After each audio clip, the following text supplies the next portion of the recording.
तुम्ही पण 0% व्याजाने पैसे दिल्यावर वेळच्या वेळेला पैसे फेडायची सवय लावा ना. सारखंच फुकटात आणि सारखंच माफ कसं व्हायचं? असं नाही चालत. एकदा साहेबांनी माफी दिली, एकदा देवेंद्रजींनी दिली, एकदा आम्ही उद्धवजींच्या सरकारमध्ये असताना दिली. आता पुन्हा माझ्या ऐकीत आम्ही सांगितलं आम्हाला परत निवडून द्यायचं होतं, आम्ही माफ करू.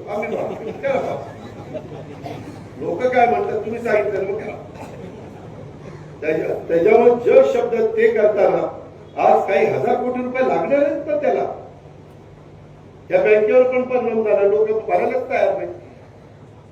जिल्हा मध्यवर्ती सहकारी बँकेचे पैसे आणि त्याच्यात ज्या शेतकऱ्यांचा ऊस सोमेश्वरला जातोय ती पण जरा इकडे तिकडे ऊस घालायला लागला. त्याला वाटतं इकडे ऊस घाला की ते आपलं कापतील, त्यापेक्षा दुसरीकडे घाला. मला दिगंबर दुर्गाडे तुम्हाला सांगायचं हे आमच्या चेअरमनचा दोष नाही, माळेगावच्या पण चेअरमनचा दोष नाही, छत्रपतीच्या पण नाही. आपल्याला यंदा जे जे कारखान्याला ऊस घालतील त्यांना ऐच्छिक ठेवा.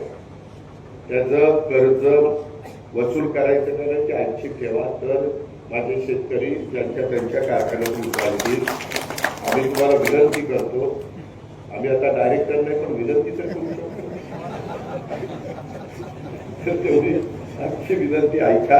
मागे एकदा आपण केलं होतं, मला 6 आठवत नाही, 2020 काही